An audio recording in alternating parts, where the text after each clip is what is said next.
الحمد للہ رب العالمین والصلاة والسلام علی خاتم النبیین اما بعد فاعوذ باللہ من الشیطان الرجیم بسم اللہ الرحمن الرحیم الصلاة والسلام علیک یا رسول اللہ وعلی آلک واصحابک یا حبیب اللہ الصلاة والسلام علیک یا نبی اللہ وعلی آلک واصحابک یا نور اللہ۔ مدنی چینل کے ناظرین، آپ دیکھ رہے ہیں پروگرام قرآن پاک ترجمہ و تفسیر کے ساتھ۔ الحمدللہ سورہ انفال کا درس جاری ہے، آیت نمبر 24 تک۔ پچھلے پروگرام میں ہم نے سن لیا تھا اللہ پاک قرآن کے حق کو حق جاننے، اس پر عمل کرنے، باطل کو باطل جاننے اور اس سے بچنے کی توفیق عطا فرمائے۔ نبی کریم صلی اللہ علیہ وآلہ وسلم کا فرمان عبرت نشان ہے، جو مجھ پر درود پڑھنا بھول گیا وہ جنت کا راستہ بھول گیا۔ صلو علی الحبیب صلی اللہ علی محمد صلی اللہ علیہ وآلہ وسلم۔ اعوذ باللہ من الشیطان الرجیم بسم اللہ الرحمن الرحیم واتقوا فتنة لا تصيبن الذين ظلموا منكم خاصة واعلموا ان اللہ شدید العقاب۔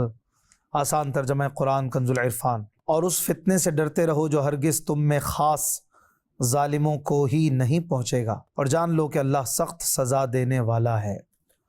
ناظرین کرام، اس سے پچھلی آیت میں اللہ پاک نے انسانوں کو اس بات سے ڈرایا تھا کہ بنو آدم اور ان کے دلوں کے درمیان اللہ پاک حائل ہے، اور اس آیت میں اللہ پاک نے مسلمانوں کو فتنوں، آزمائشوں اور عذاب سے ڈرایا ہے کہ اگر ظالموں پر عذاب نازل ہوا تو وہ صرف ظالموں تک ہی محدود نہیں رہے گا، بلکہ نیک و بد سب لوگوں پر عذاب نازل ہوگا۔ حضرت عبداللہ ابن عباس رضی اللہ عنہما فرماتے ہیں کہ اس آیت میں اللہ پاک نے مومنین کو حکم فرمایا کہ وہ اپنی طاقت و قدرت کے مطابق برائیوں کو روکیں اور گناہ کرنے والوں کو گناہ سے منع کریں۔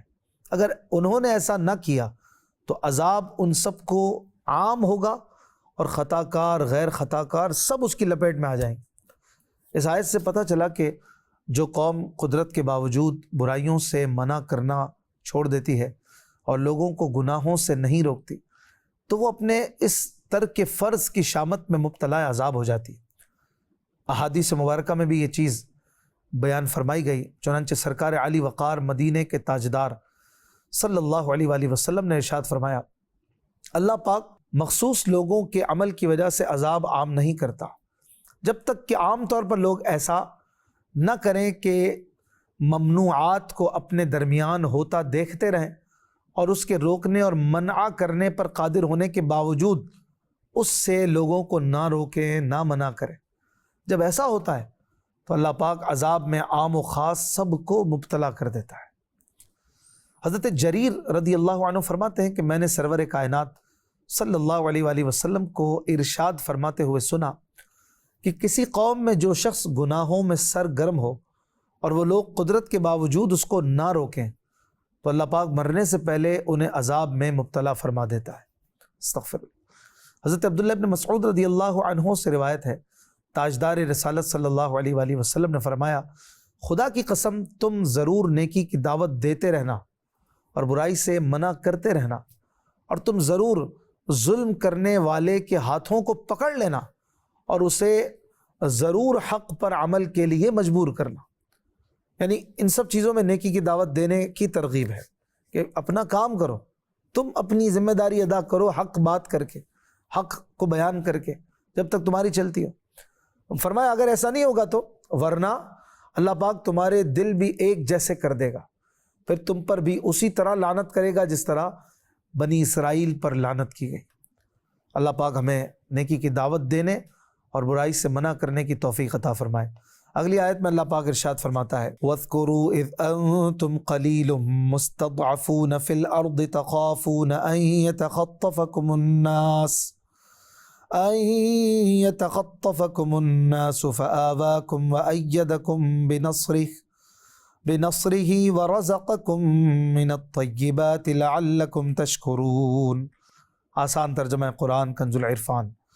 اور یاد کرو جب تم زمین میں تھوڑے تھے، دبے ہوئے تھے، تم ڈرتے تھے کہ کہیں لوگ تمہیں اچک کر نہ لے جائیں، تو اللہ نے تمہیں ٹھکانہ دیا اور اپنی مدد سے تمہیں قوت دی اور تمہیں پاکیزہ چیزوں کا رزق دیا تاکہ تم شکر ادا کرو۔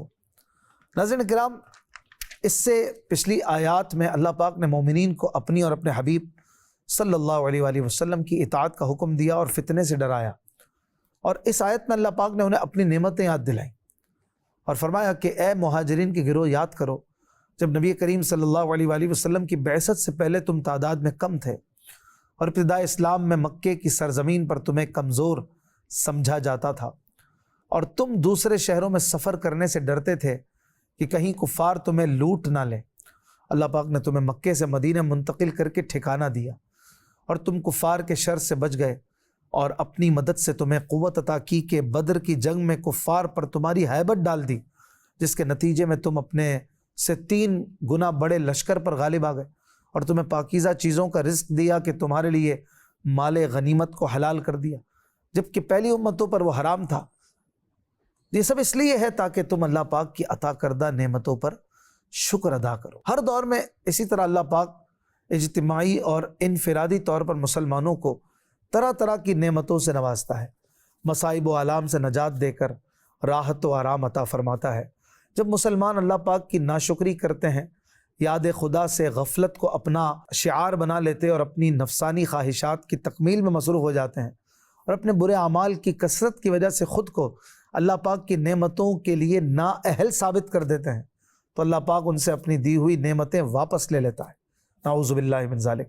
عالمی سطح پر عظیم سلطنت رکھنے کے بعد مسلمانوں کا زوال، عزت کے بعد ذلت، فتوحات کے بعد موجودہ شکست وغیرہ اس چیز کی واضح مثالیں موجود ہیں۔ اللہ پاک آگے ارشاد فرماتا ہے، یا ایھا الذین آمنوا لا تخونوا اللہ والرسول وتخونوا اماناتکم وانتم تعلمون۔ آسان ترجمہ قرآن کنز العرفان۔ اے ایمان والو، اللہ اور رسول سے خیانت نہ کرو اور نہ جان بوجھ کر اپنی امانتوں میں خیانت کرو۔ ناظرین کرام، فرائض چھوڑ دینا یہ اللہ پاک سے خیانت کرنا ہے، اور سنت کو چھوڑ دینا رسول اللہ صلی اللہ علیہ وآلہ وسلم سے خیانت کرنا ہے۔ یہ آیت حضرت ابو لبابہ انصاری رضی اللہ عنہ کے حق میں نازل ہوئی۔ واقعہ یہ ہے کہ سرکار دو عالم صلی اللہ علیہ وآلہ وسلم نے بنو قریظہ کے یہودیوں کا 2 ہفتے سے زیادہ تک محاصرہ فرمایا۔ اس محاصرے سے وہ تنگ آ گئے اور ان کے دل خوفزدہ ہوئے، تو ان سے ان کے سردار کعب بن اسد نے یہ کہا کہ اب 3 صورتیں ہیں۔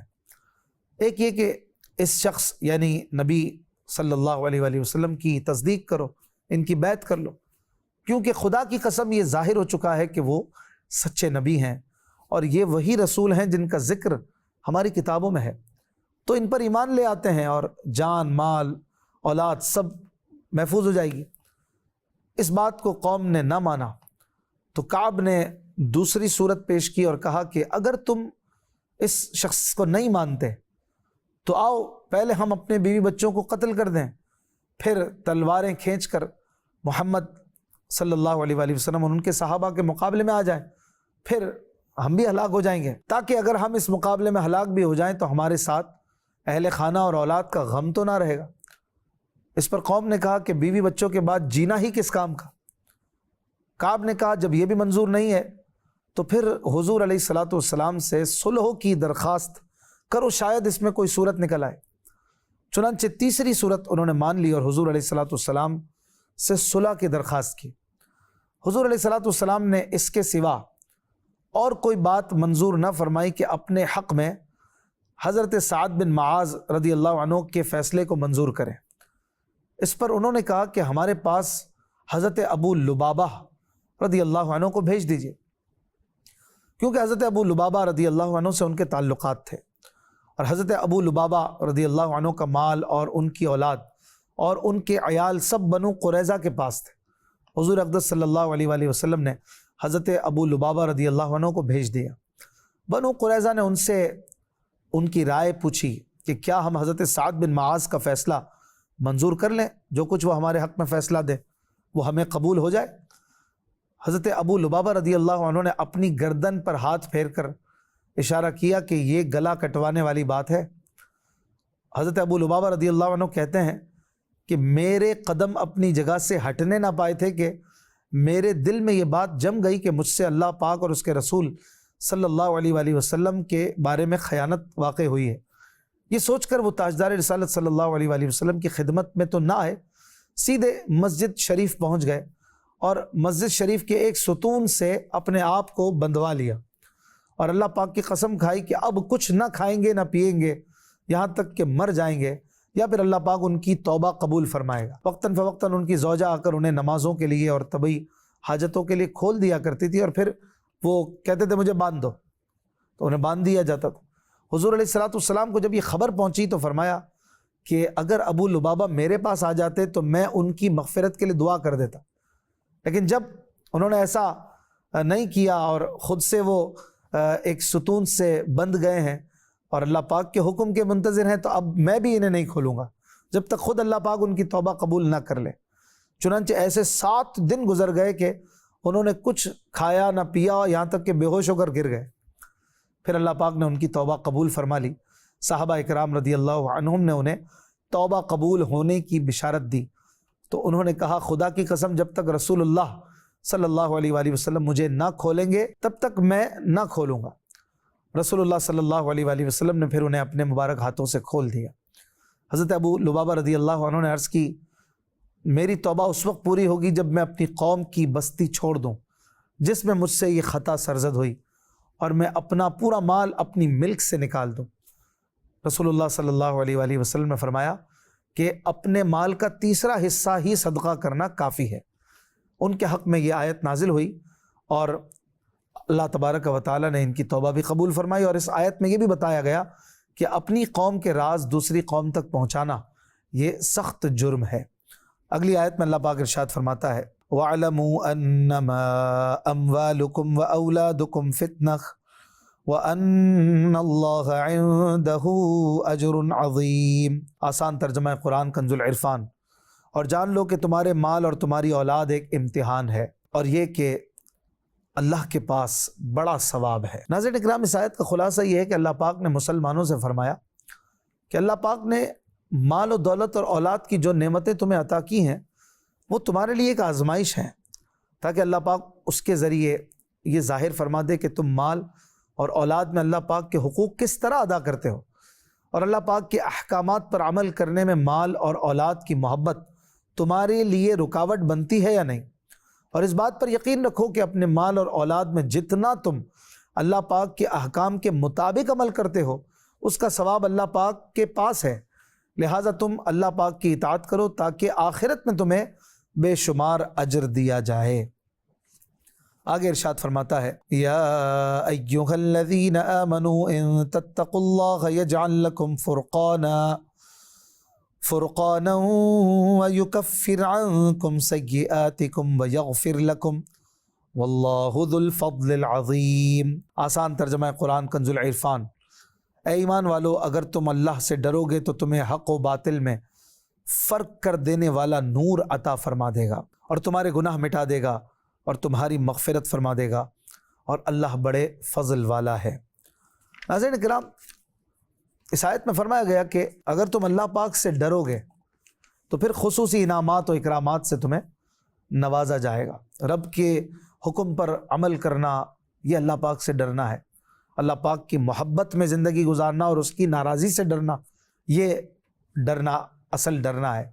اور پھر فرمایا اگر تم تقوی اور پرہیزگاری اختیار کرو گے تو پھر تمہیں 3 خاص انعامات ملیں گے۔ پہلا تو یہ کہ تمہیں فرقان دیا جائے گا۔ فرقان یعنی ایک ایسا نور تمہارے دل میں آ جائے گا کہ اس کی توفیق سے تم حق اور باطل کے درمیان فرق کر لیا کرو گے، اور یہ مومن کی فراست بھی ہے کہ مومن اپنی فراست سے حق اور باطل میں تمیز کر لیتا ہے۔ حضرت ابو امامہ رضی اللہ عنہ سے روایت ہے کہ نبی کریم صلی اللہ علیہ وآلہ وسلم نے فرمایا اتقوا فراست المومن فإنہ ینظر بنور اللہ۔ مومن کی فراست و دانائی سے ڈرو، وہ اللہ پاک کے نور سے دیکھتا ہے۔ امیر المومنین حضرت عثمان غنی رضی اللہ عنہ کے دور خلافت میں ایک مرتبہ ایک شخص آپ رضی اللہ عنہ کی بارگاہ میں حاضری کے لیے جا رہا تھا کہ راستے میں ایک اجنبی عورت پر اس کی نگاہ پڑ گئی۔ جب حضرت عثمان غنی رضی اللہ عنہ کی خدمت میں حاضر ہوا تو انہوں نے فرمایا ہمارے پاس بعض حضرات اس حالت میں آتے ہیں کہ ان کی آنکھ میں بدکاری کا اثر ہوتا ہے۔ اس شخص نے عرض کی کیا ابھی وحی بند نہیں ہوئی؟ فرمایا یہ وحی نہیں بلکہ مومن کی فراست ہے۔ یعنی یہ اللہ پاک کا انعام ہے کہ اللہ والے وہ دیکھ لیا کرتے ہیں جو چھپی ہوئی چیزیں ہوتی ہیں۔ دوسرا انعام یہ فرمایا گیا کہ اس کے سابقہ گناہ مٹا دیے جائیں گے، اور تیسرا انعام یہ کہ اللہ پاک اس کے عیبوں کو چھپا لے گا۔ اگلی آیت میں ارشاد فرماتا ہے وَإِذْ يَمْكُرُ بِكَ الَّذِينَ كَفَرُوا لِيُثْبِتُوكَ أَوْ يَقْتُلُوكَ أَوْ يُخْرِجُوكَ وَيَمْكُرُونَ وَيَمْكُرُ اللَّهُ وَاللَّهُ خَيْرُ الْمَاكِرِينَ۔ آسان ترجمہ قرآن کنز العرفان۔ اور اے حبیب یاد کرو جب کافروں نے تمہارے خلاف سازش کی کہ تمہیں باندھ دیں یا تمہیں شہید کر دیں یا تمہیں نکال دیں، اور وہ اپنی سازشیں کر رہے تھے، اور اللہ اپنی خفیہ تدبیر فرما رہا تھا، اور اللہ سب سے بہتر خفیہ تدبیر فرمانے والا ہے۔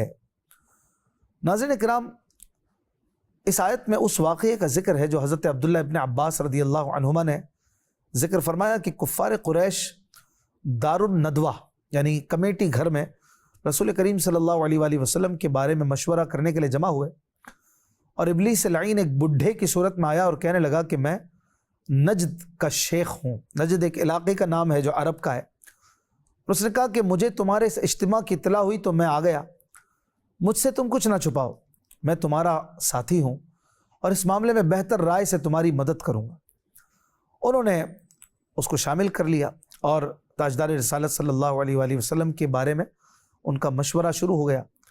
ابو البختری نے کہا کہ میری رائے یہ ہے کہ محمد کو پکڑ کر ایک مکان میں قید کر دو اور مضبوط رسیوں سے باندھ کر دروازہ بند کر دو، صرف ایک سوراخ چھوڑ دو جس سے کبھی کبھی کھانا پانی دے دیا جائے اور وہ وہیں ہلاک ہو کر رہ جائے معاذ اللہ۔ اس پر شیطان لعین جو شیخ نجدی بنا ہوا تھا بہت ناخوش ہوا اور کہا بڑی ناقص رائے ہے، جب یہ خبر مشہور ہوگی تو ان کے اصحاب آئیں گے اور تم سے مقابلہ کریں گے اور انہیں تمہارے ہاتھ سے چھڑا لیں گے۔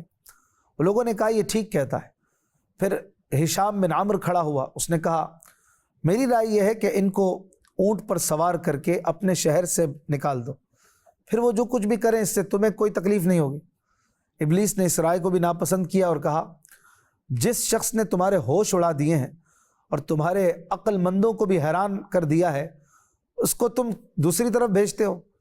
تم نے اس کی شیریں کلامی نہیں دیکھی، اس کی باتوں کی مٹھاس نہیں دیکھی؟ اگر تم نے ایسا کیا تو وہ دوسری قوم کے دلوں کو تسخیر کر کے ان لوگوں کے ساتھ پھر پلٹ کر تم پر چڑھائی کرے گا اور تم پر غالب آ جائے گا۔ اہل مجمع نے کہا کہ بات تو ٹھیک کرتا ہے یہ بوڑھا۔ پھر ابو جہل کھڑا ہوا اور اس نے یہ رائے دی کہ قریش کے ہر خاندان سے ایک ایک عالی نسب جوان منتخب کیا جائے اور اس کو تیز تلواریں دی جائے، وہ سب یکبارگی ایک ساتھ مل کر محمد پر حملہ آور ہو کر انہیں قتل کر دیں معاذ اللہ۔ تو بنی ہاشم قریش کے تمام قبائل سے تو لڑ نہیں سکیں گے، زیادہ سے زیادہ یہ ہوگا کہ انہیں پھر خون کا معاوضہ جو ہے وہ لینا پڑے گا اور وہ ہم انہیں دے دیں گے۔ ابلیس لعین کو یہ تجویز بڑی پسند آئی، اس نے ابو جہل کی بہت تعریف کی اور اس پر سب کا اتفاق ہو گیا۔ حضرت جبریل علیہ السلام نے سرور کائنات صلی اللہ علیہ وآلہ وسلم کی خدمت میں حاضر ہو کر یہ سارا واقعہ بیان کر دیا اور عرض کی حضور رات کے وقت اپنی خوابگاہ میں اپنے روم میں آپ نہ رہیں، اللہ پاک نے آپ کو اجازت دی ہے، آپ اب مدینہ طیبہ کے لیے عزم فرمائیں اور ہجرت کریں۔ حضور اقدس صلی اللہ علیہ وآلہ وسلم نے حضرت علی المرتضیٰ رضی اللہ عنہ کو رات میں اپنی خوابگاہ میں رہنے کا حکم فرمایا اور فرمایا کہ ہماری چادر شریف اوڑھ لو، تمہیں کوئی ناگوار بات پیش نہیں آئے گی۔ سبحان اللہ۔ حضور علیہ الصلوۃ والسلام اپنے مبارک دولت سرا سے باہر تشریف لائے اور ایک مٹھی خاک اپنے دست مبارک میں لی اور آیت انا جعلنا فی اعناقہم اغلالا فہی الی الاذقان فہم مقمحون پڑھ کر جن کفار نے آپ کے گھر کو محاصرتاً اسے گھیرا ہوا تھا اور آپ صلی اللہ علیہ وآلہ وسلم کو معاذ اللہ قتل کرنے کے ارادے سے آئے تھے، ان لوگوں پر وہ مٹھی خاک ماری، سب کی آنکھوں اور سروں پر پڑی اور سب کچھ دیر کے لیے اندھے ہو گئے، حضور علیہ الصلوۃ والسلام کو نہ دیکھ سکے۔ اس کے بعد آپ صلی اللہ علیہ وآلہ وسلم حضرت ابو بکر صدیق رضی اللہ عنہ کے ساتھ غار ثور میں تشریف لے گئے اور حضرت علی المرتضیٰ رضی اللہ عنہ لوگوں کو امانتیں پہنچانے کے لیے مکہ مکرمہ میں ہی رہ گئے۔ مشرکین رات بھر سید عالم صلی اللہ علیہ وآلہ وسلم کے مبارک گھر کے باہر پہرا دیتے رہے۔ صبح کے وقت جب قتل کے ارادے سے حملہ آور ہوئے اور گھر میں گھس گئے تو دیکھا کہ بستر پر حضرت علی موجود ہیں۔ ان سے حضور علیہ السلام کے بارے میں پوچھا کہ وہ کدھر ہیں، تو انہوں نے فرمایا کہ مجھے تو نہیں پتا وہ کدھر ہیں۔ کفار قریش تلاش کے لیے نکلے اور جب غار ثور کے پاس پہنچے تو مکڑی کا جالا دیکھ کر کہنے لگے کہ اگر اس میں کوئی بندہ داخل ہوا ہوتا تو یہ جالا تو باقی نہ رہتا، یہ جالا تو کافی پرانا لگ رہا ہے اور کافی دنوں مہینوں کا ہے کہ اس میں کوئی بھی بندہ نہیں گھسا۔